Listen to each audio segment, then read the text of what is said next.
El viento sopla donde quiere y oyes su voz, pero no sabes de dónde viene ni a dónde va. Con esta sugerente metáfora se describe en el Evangelio de San Juan el soplo del Espíritu. Una metáfora evangélica que nos informa además del desconocimiento y del interés que en la antigüedad suscitaron los vientos.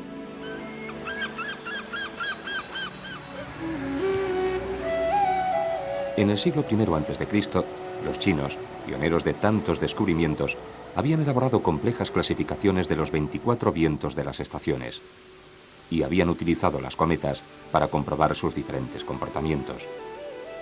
Unas cometas cónicas muy semejantes a las mangas de viento que se emplean en la actualidad en la aeronáutica, pero decoradas con el colorido y la fantasía orientales.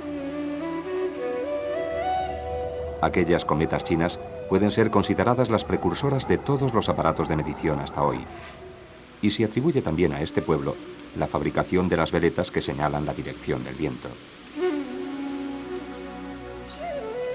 Desde la antigüedad, los vientos pasaron a representar la dirección de donde soplaban, lo que explica que durante siglos se emplearan en los mapas más que como un recurso decorativo, como verdaderos indicadores de dirección. Su importancia en la navegación fue tan decisiva que el mapa donde estaban señalados los 4, 8 o 12 vientos era universalmente conocido como Rosa de los Vientos, una denominación que los marinos portugueses mantuvieron para la brújula. Sin el conocimiento de los vientos favorables por parte de Colón, la aventura americana hubiera sido imposible, y toda navegación muy azarosa. Por eso resulta perfectamente lógico que en el siglo XVI, cuando la cofradía religiosa de los pilotos busca una patrona para su capilla de Córdoba, elija a Nuestra Señora del Buen Aire. Por eso también en la lengua inglesa, los marineros recibieron el nombre de sailors, de sail, vela, hombres de la vela. Generadora de leyendas y de símbolos, inmemorial impulsora de la navegación a vela, la fuerza del viento fue también universalmente empleada para hacer girar las ruedas de los molinos, que pasaban a formar parte del paisaje de algunas regiones, como la manchega, o de algunos países, como Holanda. Lo que obligó al inspirado escultor renacentista de la iglesia de Santa María de Pontevedra, Cornelis de Holanda, a dejar grabado en el interior de la puerta principal un molino, como señal de identidad, como rasgo de origen y ascendencia. El aprovechamiento de la energía eólica en España se inicia a principios de la Edad Media. Se trataba de molinos con unas estructuras muy primitivas cuyo objetivo era la molienda o bien la extracción de agua. Estos molinos que podemos ver en buena parte de La Mancha han ido evolucionando hasta llegar en nuestros días a un nuevo concepto totalmente diferente del anterior. A mediados del siglo pasado, los principios aerodinámicos ya aplicados en la navegación aérea se aplicaron a estas técnicas. Básicamente consiste en mover unas palas mediante la sustentación que se produce por el viento, por la velocidad del viento.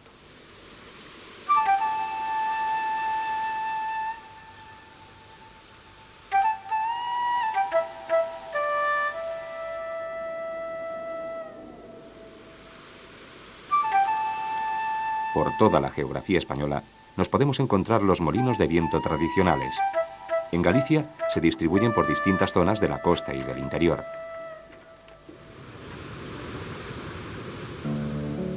En el litoral de A Guarda, Pontevedra, se localizan todavía media docena de estos ejemplares, con una tipología común que se puede estudiar en el de Camposancos. Su característica más notable es la de tener cubierta giratoria, que permite orientar las aspas según la dirección del viento. Su mecanismo interior, desde las 20 ruedas que permiten girar la cubierta hasta las muelas, todo habla de sencillez y de eficacia.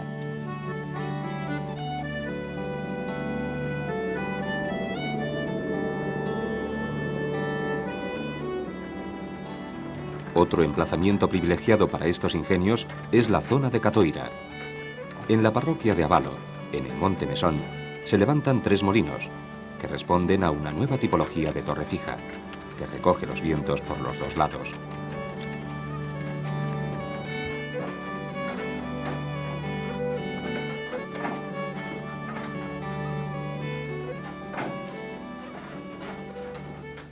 En Galicia se constatan diferentes tipologías de molinos de viento.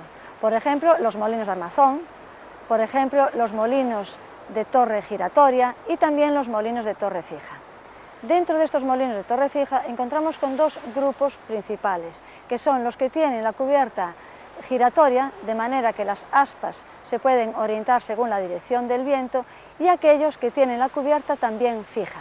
Este segundo grupo es un grupo totalmente desconocido e inusual en cualquier otra zona de la península ibérica e incluso de Europa, y se trata de un molino muy rudimentario. ¿De qué manera entonces se soluciona el sistema para orientar las aspas según la dirección del viento?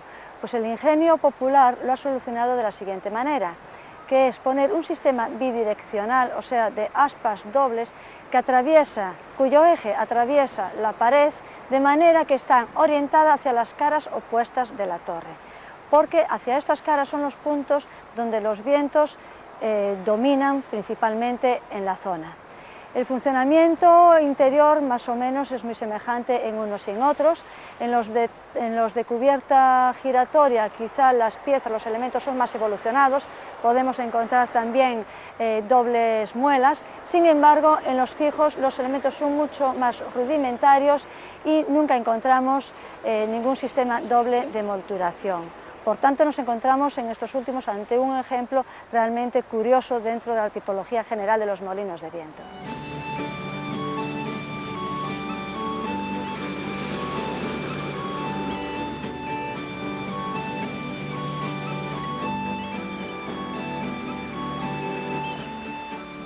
En la costa cantábrica existen un buen número de molinos dignos de estudio.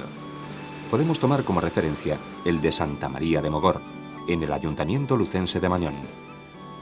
Pertenece al tipo de torre con cubierta giratoria, que se mueve desde el exterior por medio de un artilugio denominado metafóricamente o rabo, situado en el lado contrario de donde van las aspas. El desarrollo tecnológico de estos ingenios permitió mejorar su rendimiento e impulsó nuevas relaciones comerciales. Tenemos aquí una torre de 10 metros, más de 10 metros de alto, que pertenece al único molino que se conserva de esta comarca, de una vastísima red de molinos de viento introducidos por unos industriales franceses a finales del siglo XVIII. El molino tiene más altura en realidad porque está construido sobre un túmulo del Neolítico final, un túmulo muy grande, que precede en 1000 años a las pirámides de Egipto. Usaba como marco. Lo importante de estos molinos industriales es que no molían harina para el consumo doméstico inmediato de alrededor, sino que traían los trigos de todas las partes de Europa, del Báltico, de Estados Unidos, los molían aquí, los metían en barriles, porque si los metían en sacos la harina se podía estropear, y los reexportaban otra vez. Traían de Estados Unidos el famoso trigo americano, o de Rusia, o de Prusia, o de los puertos del norte de Francia y mismo de Inglaterra.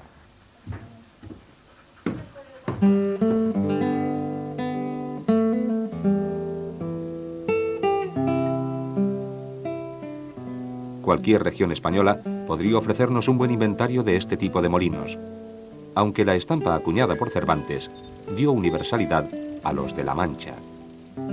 Por cierto, el relato de un viajero de la época cervantina que los presenta como tecnología moderna da al desatino quijotesco, que los confunde con gigantes, una nueva dimensión de conflicto entre la tradición encarnada por el hidalgo y el progreso, representado por el molino.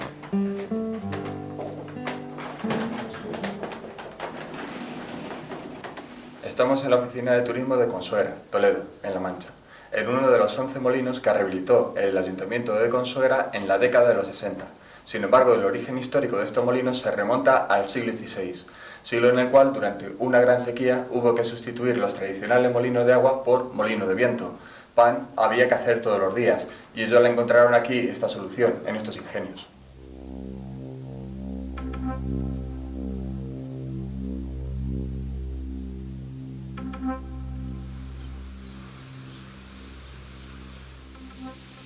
El multipala americano o molineta, que se extendió por todo el mundo desde la segunda mitad del siglo XIX y que aún hoy se sigue instalando, es el eslabón que une los molinos tradicionales con las modernas tecnologías de aprovechamiento del viento.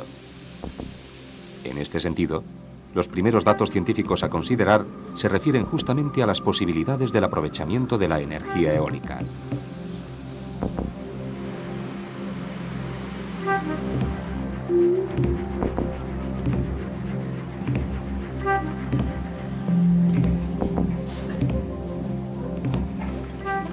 En España se han venido realizando mediciones eólicas que permitan establecer el potencial energético que es capaz de generar el viento. Con estas mediciones se han elaborado mapas eólicos de las distintas comunidades autónomas y se han identificado varias zonas de alto potencial con una capacidad teórica total de generación eléctrica anual superior a 12 millones de megavatios hora. La instalación de un parque eólico requiere, en primer lugar, hacer un estudio del terreno que vamos a ocupar. Se trata de conocer cuál es el viento y la energía que somos capaces de sacar de ese emplazamiento. Para ello se colocan a través de una serie de aparatos, se miden velocidades de viento, velocidades medias, direcciones predominantes y otros datos que nos van a permitir calcular la energía que podemos extraer. Con una máquina determinada y un espacio determinado y esta energía calculamos el número de máquinas a instalar. Con el número de máquinas a instalar podemos conocer perfectamente cuál va a ser la inversión a realizar. Por lo tanto, tenemos dos de los datos predominantes para llevar a cabo una inversión, es decir, los ingresos que vamos a obtener y la inversión que vamos a realizar. Además de esto, existen otros gastos, como son los de operación y mantenimiento, que son relativamente importantes en todo tipo de inversión. Con todo ello, se hace un análisis de viabilidad que tiene como objeto calcular la tasa de rentabilidad interna, el tiempo de payback, el tiempo de retorno de esa inversión y el valor actual neto. Con estos tres datos será posible llevar a cabo una instalación eólica. Partiendo de estos datos, a partir de los años 70 se puede hablar del nacimiento de una nueva generación de máquinas eólicas con rendimientos que permiten su explotación económica. El primer sistema de esta nueva tecnología, el más importante y el que presenta más variantes, es su sistema de captación o rotor, compuesto de una serie de aspas que giran alrededor de un eje por efecto del viento y que transforman la energía cinética en mecánica. Los rotores pueden ser de dos tipos, de eje vertical y horizontal.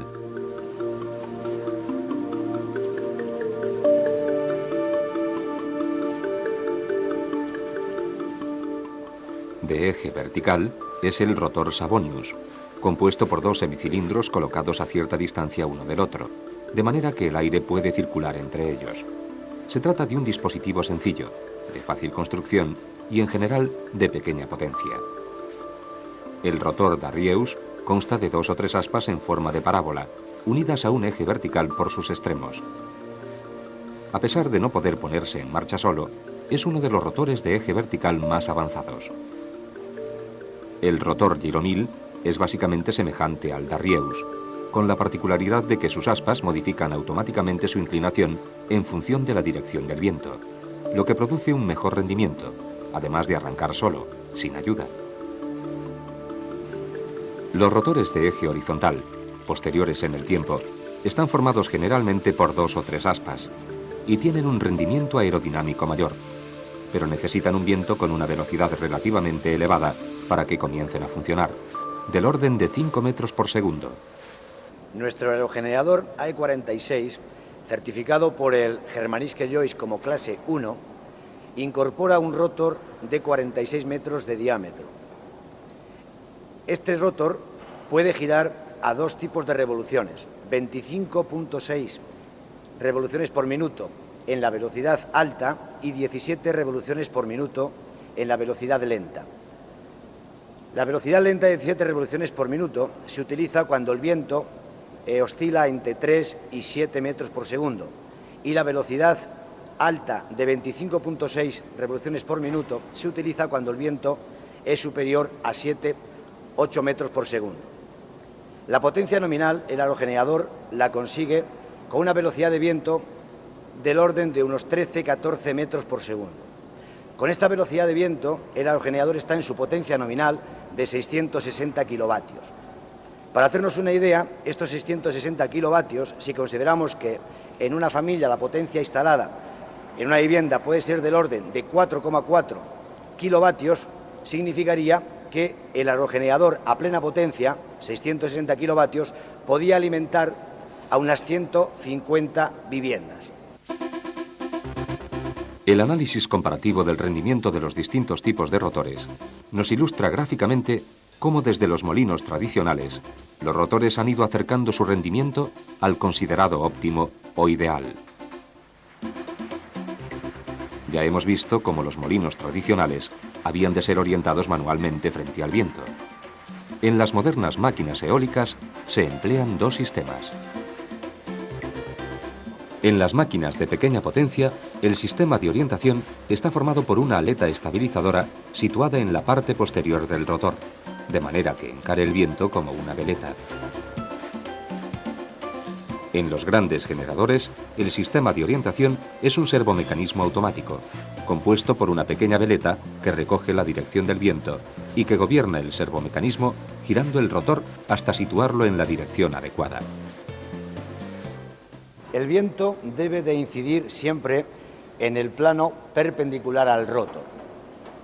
Para conseguir esto, la máquina debe de seguir siempre la dirección del viento. Esto se consigue a través de un servosistema de orientación que está compuesto por dos motorreductores, uno le vemos aquí, el otro está al otro lado de la máquina, y este sistema se pone en marcha a través de un sensor, que en este caso es la veleta, que está colocada en la parte superior de la máquina. Esa veleta envía la dirección del viento, la señal de la dirección del viento, se lo envía al sistema de control y el sistema de control pone en marcha automáticamente los motorreductores de orientación para seguir constantemente la dirección del viento. Previamente a liberar los sistemas de orientación, los motorreductores, es necesario abrir unas pinzas freno hidráulicas que bloquean la orientación de la máquina, y cuando se ha producido esta abertura de las pinzas hidráulicas, automáticamente se pone en marcha el sistema de orientación para seguir constantemente la dirección de la veleta. Una vez terminada la orientación y cuando el viento coincide exactamente con la posición de la máquina, en ese momento se desconectan los motorreductores de orientación y vuelve a meterse el sistema de frenado hidráulico para bloquear convenientemente la máquina.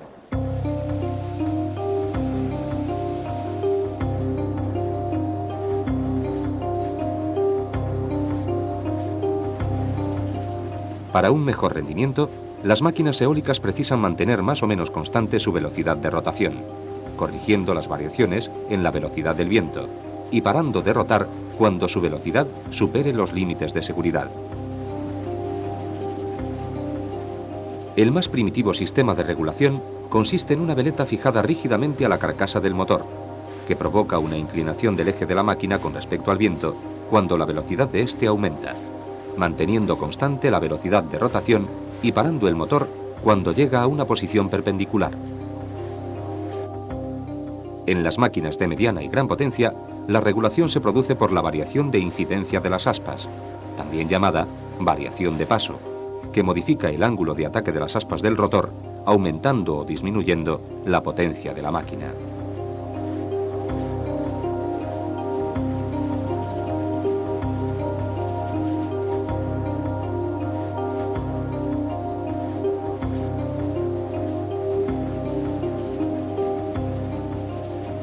El aerogenerador incorpora varios sistemas de control desde el punto de vista de las seguridades del mismo. Debemos tener en cuenta que el rotor es un rotor de 46 metros de diámetro que gira a una velocidad de 25 vueltas por minuto y que en determinadas situaciones de la máquina debe de pararse. Para considerar este sistema de seguridades de máquina, la máquina incorpora diferentes sensores que cuentan las vueltas en el eje principal, en el generador. Estos sensores introducen al sistema de control todos los datos de temperaturas del multiplicador, de temperaturas del generador, de la central hidráulica, en fin, un conjunto de sensores que envían sus señales al sistema de control, y este sistema de control, a través del programa que tiene introducido, responde ante estas señales, dando unos parámetros a la máquina que van a actuar sobre los sistemas de seguridad de la misma. En este sentido, en determinados momentos se producen alarmas de operación normal o bien alarmas de emergencia que deben de actuar sobre los sistemas de seguridad para parar la máquina. El sistema de seguridad fundamental para parar la máquina consiste en abrir los aerofrenos del rotor para conseguir bajar las revoluciones del rotor hasta unos límites controlados, y a partir de ese momento actúa un segundo freno de seguridad a través de unas pinzas electromagnéticas que consiguen parar la máquina de una manera definitiva.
Durante la década de los 80, gracias a la colaboración entre empresas e instituciones españolas, se va a iniciar en España una nueva etapa en el desarrollo de la tecnología eólica.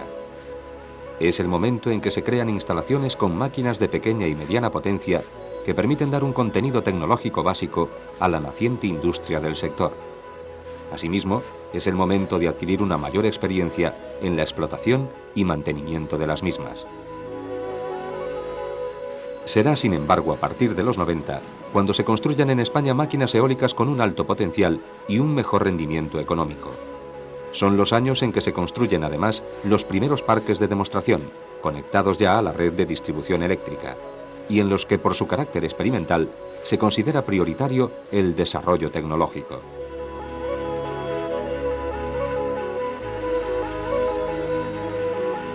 Como principales instalaciones realizadas durante este periodo, cabe destacar el Parque de Tarifa, iniciado en 1992, y en la actualidad el más grande de España.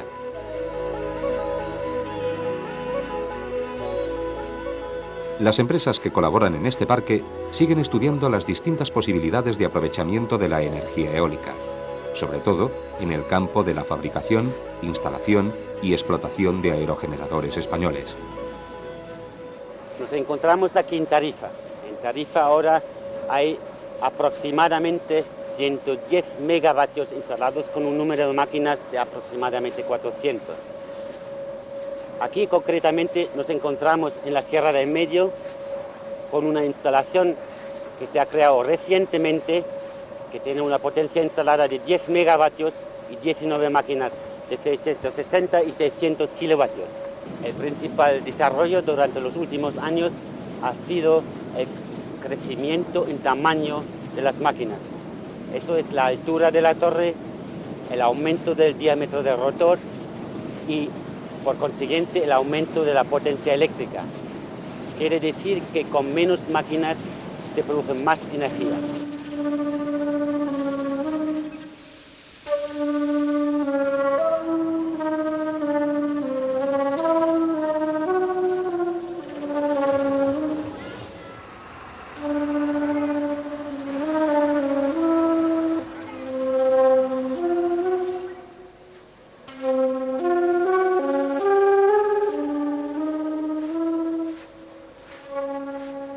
El sector eólico ha experimentado un crecimiento muy importante en los últimos años a escala mundial, tanto en lo que se refiere a la potencia instalada como al desarrollo tecnológico. Durante el año 1995, la potencia instalada ha crecido un 40%, acumulándose un total próximo a 5.000 megavatios. En algunos países como Alemania o la India, el crecimiento supuso en el año 95 la incorporación de más de 1 megavatio diario. En la Unión Europea, a finales de 1998, se disponía de una potencia instalada superior a 6.000 megavatios. El crecimiento de esta potencia en países como Alemania, Dinamarca o España está relacionado con el desarrollo de una tecnología propia y también con las ventajas medioambientales que aporta la eólica en contraposición al uso de las energías convencionales. A finales del 98, España contaba con una potencia de 850 megavatios. Existen varios fabricantes con tecnología propia y otros que cuentan con transferencias tecnológicas, y se observa un creciente interés de promotores e inversores por participar en el sector. Atendiendo al estado actual de la tecnología y a las posibilidades reales de inversión y de implantación de instalaciones eólicas, sería posible instalar alrededor de 2.800 megavatios, a los que correspondería una producción de 5.600 gigavatios año. Hoy hemos hablado del viento como recurso de la naturaleza susceptible de ser aprovechado para producir energía. Básicamente la energía eólica es energía para producción de electricidad y en definitiva creo que un dato muy significativo es que en España desde el año 95 hasta nuestros días cada año hemos duplicado la potencia eléctrica instalada para aprovechamientos eólicos. Es una tendencia que esperamos que se vaya consolidando y que nos permitan llegar al 2010 prácticamente con 9.000 megavatios de origen eólico.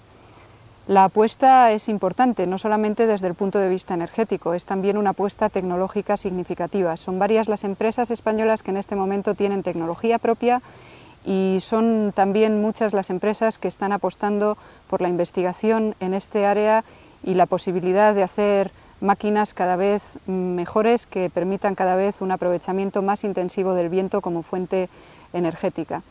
En este momento somos el segundo país de Europa en producción eléctrica eólica, justo después de Alemania, y es una tendencia que se consolidará y que aun cuando muchas veces se habla de la energía eólica como una solución muy parcial, porque cuando hablamos de un parque eólico estamos diciendo que funcionan pues entre 2.500 y 3.000 horas al año frente a las 8.000 horas que puede funcionar una producción energética convencional, creo que es una apuesta de base importante y por la que debemos luchar.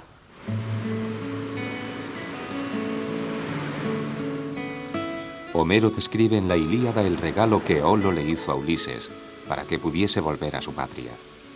Encerró en un odre el curso de todos los vientos y lo ató con hilo de plata a su nave, para que ningún viento le fuese contrario. Y mandó después el soplo de Céfiro a su favor, para que Ulises llegase a Ítaca. Un regalo semejante al que hoy nos hacen los modernos ingenios eólicos, que recogen todos los vientos en sus aspas y nos entregan después la energía que haga más propicia la travesía de nuestras vidas.